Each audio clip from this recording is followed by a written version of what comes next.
Tapatan po tayo ngayon 2010. Namumblema ka ba sa kapital? Balik kami yung 2005 mo. Noong 2005 ba, yan din ba ang problema mo? O tingnan nyo mabuti mga kapatid, 5 taon na po ang nagdaan sa buhay natin. Ang problema mo, di nababago. Pag may problema, may solusyon. Gusto mo isolve natin? Para masolve ang problema, dapat alam mo yung pinagmumula ng problema. Tama mo ba? Tingin nyo, anong problema? Anong cause? At bakit ang problema mo di nababago? Ang isang dahilan po dyan, yung ginagawa mo dito, hanggang ngayon, yun pa rin ang iyong ginagawa. Tama po ba? Sabi nga, if you always do what you always done, you always get what you always get. So, anong dapat gawin? Change. Tama po ba?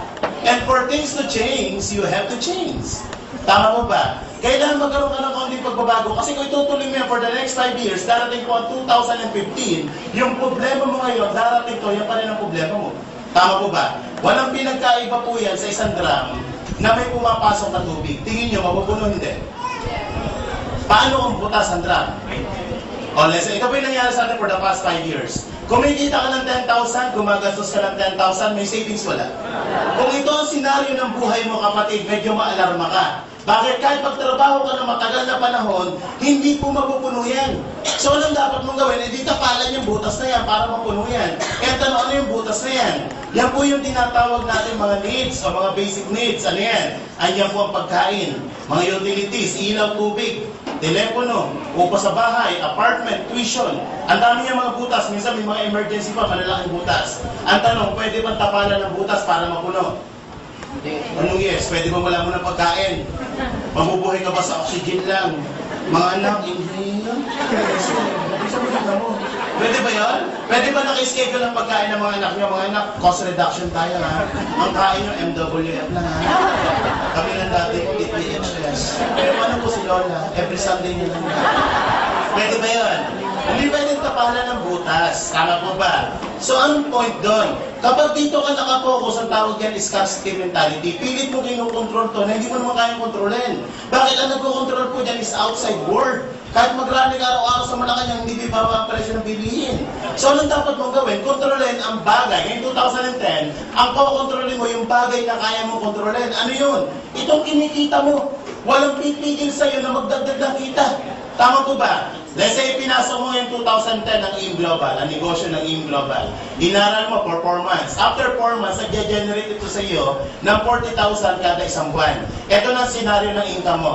May part-time ka na 40, may full-time kang 10. 50 ang pumapasok, 10 ang ginagastos. May savings, wala. At pag may savings, mapupuno hindi. At pag napuno, pwedeng umapaw? Pag umapaw, ito na po yung pinakamasarap na parte ng buhay mo. Bakit pag umapaw mo ng gastusin, ilagay mo sa isang mas malaking lalagyan? And your money makes money. Tama ko ba? Bakit? Yung perang nilagay mo dito, mas mabilis mapupuno to. Bakit kumikita uli yan, nag-generate uli ng income yan? Tama ko ba? At pag napuno yan, ito yung nakukuha ng pamilya natin. Ano yan? Wants. Iba po ang wants sa needs. Ito yung masarap na parte ng buhay natin. Gusto mong pagkain, gusto mong kotse, gusto mong pag-aralan ng anak mo, gusto mong doktor pag may sakit ka. Pag medyo maliit po ang kinikita natin, hindi po yung gusto natin na nasusunod. Kundi yung gusto nito na ipakain sa anak mo, yung gusto niya na tirahan mo, yung gusto niya ospital para sa'yo. Nangyayari hindi. Bakit maraming pila sa mga public hospital kumpara sa private hospital? Kasi ito ang may gusto, hindi ikaw.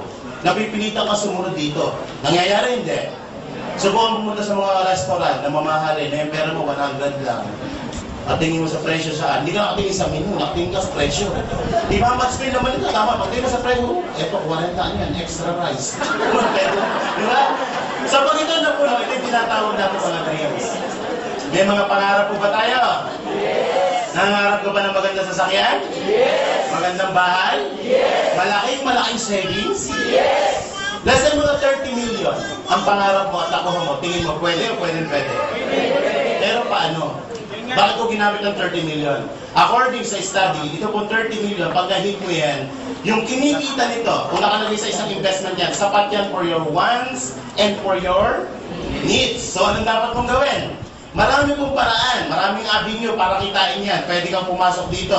Ito yung tinatawag ng mga self-employed at mga empleyado. Pwede ka rin dito, yung tinatawag na business at mga investment. Kung ikaw ngayon, i-check natin, kung ikaw ngayon ay nasa kategoryang ganito, na sumusweldo ng 10,000 per month sa loob ng isang taon, magkano na ipon? 120,000.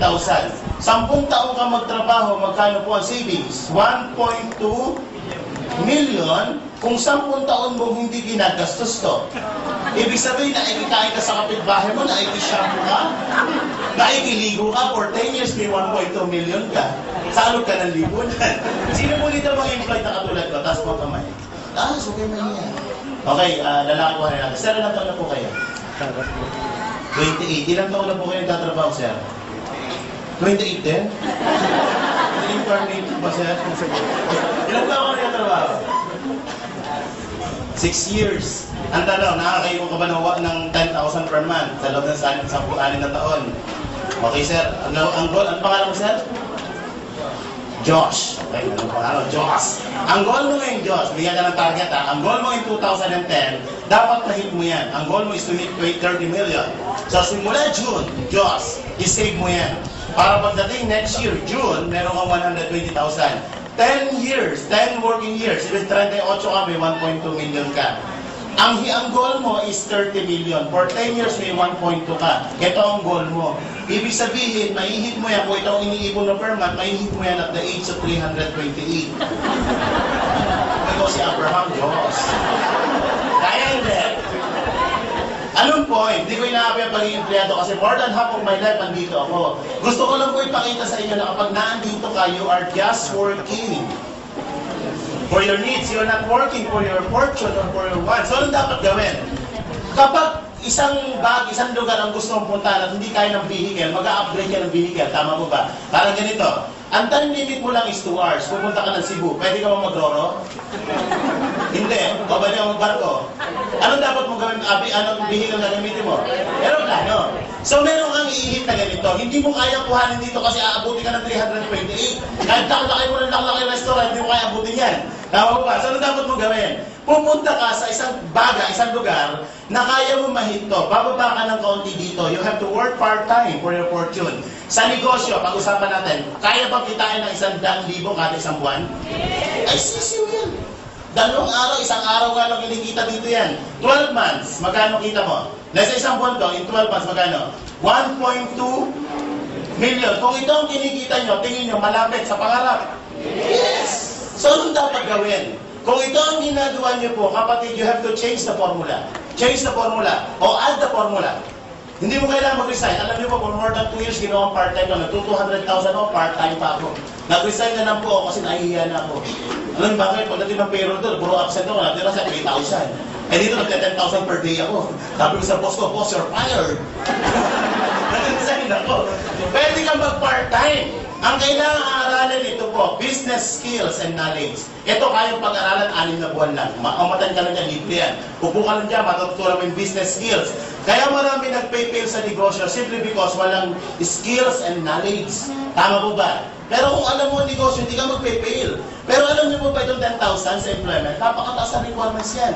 Meron po yung tinatawag na employment skills and knowledge. Tama po ba? Ilang taon po ang elementary? Ilang taon ng high school? Ilang taon ng kolehiyo? Review board exam? Ilang taon kang nag-aral? 15 years para turuan ka kung paano kitain ng 10,000 per month. Yan ang tinuro sa akin for 15 years. Tama po ba?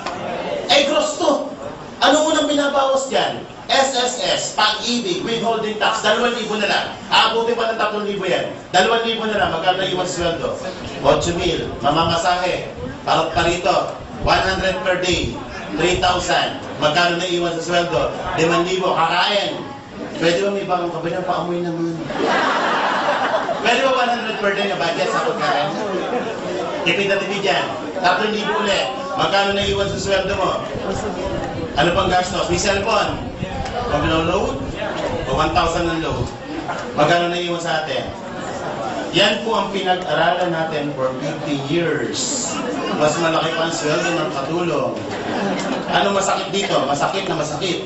Bakit? Dapat masaktan ka ng konti para mamulat ka sa katotohanan. Tama po ba? Minsan binabangungot ka na nag-i-enjoy ka pa. Alam niyo po ako, 20 years old na andito eh. Alam niyo, for 20 years ko sa employment, ang naiipon ko po hindi pera. Payslip. Pagdating ng payroll, inire-remit ko na sa asawa ko, payslip. Kaya ako yung taong gigil na gigil. Kaya nung nakita ko na hindi ko na pinakawalan po. Walang kapital. Automatic kinabukasan yung Bombay, ang pinag-initan ko. Nakita niya nga, nangyari ngayon. 3 months, bayad lahat yun. At maganda nito, kinapaunang kong utang. Ilan po ang credit card ko? Mahigit 5 ang credit card ko. Ang dami ko mga personal loan. Kaya wala po naiiwan sa sweldo ko. Yung sweldo ko, binabayad ko sa mga bangko. So, nagsasapil ang pamilya. So, nakita ko to, utang din. Yung utang ko, umutang pa ako para sa negosyo. Ang maganda po nito, lahat ng utang na bayaran. Dating apartment na tinitirahan ko, ngayon nasa bagong kondo po ako, 3.2 million. So, at gusto nyo ko ng utang. Okay. Anong dapat gawin? Skills and knowledge. Bago ako magsimula, dapat may kapital. Tama po ba? Wala po negosyo, walang kapital. Tataya ka ng konti, hindi ka mananalo sa loto pag hindi ka tumaya. Kahit araw-araw kung lumakad ng panhod sa Quiapo, at hindi ka naman tumataya ng loto, hindi ka mananalo. Tama po ba? You have to invest. You have to invest your time, your energy,